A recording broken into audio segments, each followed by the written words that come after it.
आज हम लोग इस वीडियो में एनसीईआरटी 10th क्लास विज्ञान जो बायोलॉजी से संबंधित है अर्थात जीव विज्ञान से संबंधित है, इसका पहला चैप्टर जो छठा चैप्टर के रूप में है जैव प्रक्रम के सारे प्रश्न हम लोग समझेंगे। पहले पेज के प्रश्न समझ लेंगे अर्थात पेज के प्रश्न को समझेंगे और उत्तर कैसे लिखेंगे ये जानेंगे। इसके बाद इसके एक्सरसाइज के अर्थात अभ्यास के सभी प्रश्न का उत्तर समझेंगे और लिखेंगे।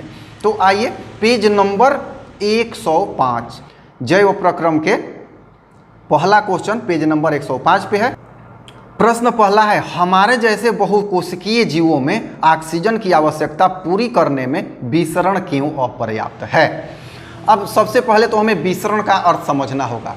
आप लोगों ने देखा होगा कि जो स्पंज होता है अर्थात रुई जैसे कोई भी वस्तु होती है तो उसके एक सिरे पे यदि पानी अथवा तेल टच कराया जाए तो वो धीरे धीरे उससे आगे बढ़ने लगता है। आप लोगों ने देखा होगा, या मिट्टी में एक जगह पानी गिर जाए तो वो धीरे धीरे आगे बढ़ने लगती है। तो जो ये क्रिया है यही विसरण की क्रिया है। अब यहीं से प्रश्न है कि हमारे जैसे बहुकोशिकीय जीवों में ऑक्सीजन की आवश्यकता पूरी करने में विसरण क्यों अपर्याप्त है अर्थात इससे क्यों नहीं हो सकता है, हमें श्वसन क्रिया की क्यों आवश्यकता है, यहाँ से प्रश्न है। तो पहले कैसे उत्तर लिखेंगे और फिर इसका विश्लेषण करेंगे। आइए देखते हैं।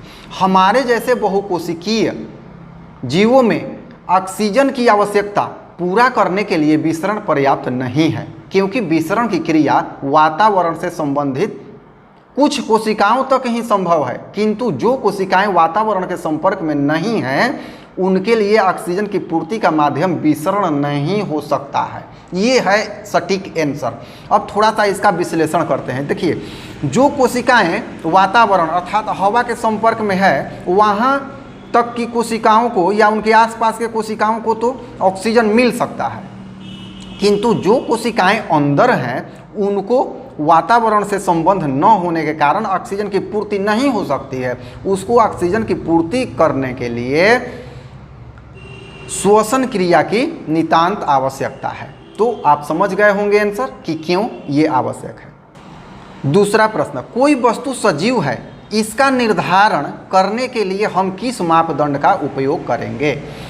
तो देखिए, बड़ा ही इंपॉर्टेंट प्रश्न है। अभी पूछा जाए सजीव तो हम लोग क्या कहेंगे, जो चले, स्थान परिवर्तन करे, जनन क्रिया करे, भोजन करे, श्वसन करे, वो सजीव है। किंतु यहाँ थोड़ा सा उससे अलग हम समझेंगे। देखिए, स्थान परिवर्तन तो गाड़ी भी करती है, तो क्या वो सजीव है? नहीं है।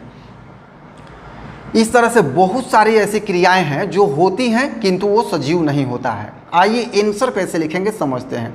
हम जानते हैं कि सजीव सूक्ष्म कोशिकाओं से अथवा कोशिका से बना होता है, अतः इनके अणु में गति ही निर्धारित करेगी कि कोई वस्तु सजीव है अथवा निर्जीव है। यदि अणुओं में गति न होने की स्थिति में वे निर्जीव होंगे। देखिए, बस इसका एक लाइन में उत्तर है कि सजीव है, इसका निर्धारण कैसे होगा, तो जिनके अणुओं में गति है, अणु का मतलब कोशिका, तो कोशिकाओं में गति है तो सजीव, कोशिकाओं में गति न है तो निर्जीव। बस एकमात्र इसका मापदंड है और यही उत्तर लिखेंगे। छोटा सा प्रश्न है।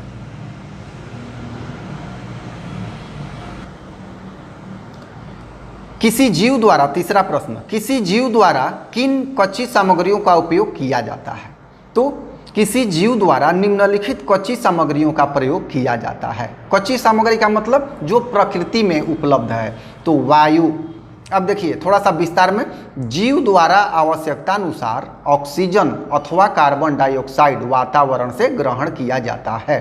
अब कार्बन डाइऑक्साइड और ऑक्सीजन दोनों ही क्यों, तो हम जैसे जीव ऑक्सीजन ग्रहण करते हैं और पादप जैसे जीव कार्बन डाइऑक्साइड ग्रहण करते हैं।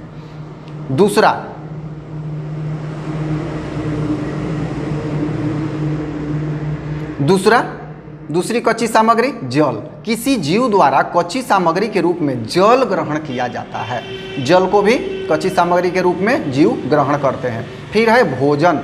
किसी जीव विशेष के लिए कच्ची सामग्री के रूप में सूर्य का प्रकाश भी ग्रहण किया जाता है। भोजन के रूप में, या तो इसे हम डायरेक्ट पॉइंट को सूर्य का प्रकाश भी बना सकते हैं कि जीव द्वारा सूर्य का प्रकाश ग्रहण किया जाता है। तो इस तरह से ये सभी कच्ची सामग्रियां हैं। अब प्रश्न नंबर 4, जीव के अनुरक्षण के लिए आप किन प्रक्रमों को आवश्यक मानेंगे? प्रक्रम जो इस चैप्टर का मुख्य भाग है, जैव प्रक्रम। तो जीवन के अनुरक्षण के लिए हम निम्नलिखित प्रक्रम को आवश्यक मानेंगे। प्रक्रम का मतलब आप समझ लें, जैसे श्वसन, जनन, परिवहन, ये सब जो हैं, परिसंचरण, ये सभी जो हैं ये प्रक्रम है। तो पहला है श्वसन। प्रत्येक जीव अपने जीवन को अनुरक्षित करने के लिए श्वसन क्रिया करता है, श्वसन क्रिया करता है।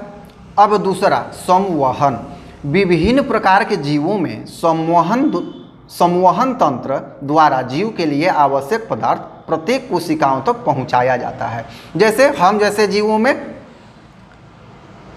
हृदय पंप करता है, रुधिर की और रक्त वाहिकाओं द्वारा संवहन होता है विभिन्न भागों तक, और पादप में जाइलम तथा फ्लोएम जो हैं वे विभिन्न पदार्थों का संवहन करते हैं।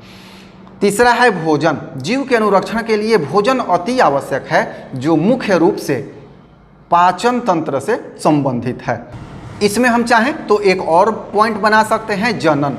जीव अपने अस्तित्व को कायम रखने के लिए जनन की क्रिया करके पीढ़ी को आगे बढ़ाते हैं। तो इस तरह से जनन भी एक प्रक्रम हो गया। तो इस पेज पे इतने ही प्रश्न हैं। फिर हम लोग पेज नंबर 111 के सभी प्रश्न अगले वीडियो में देखेंगे। धन्यवाद।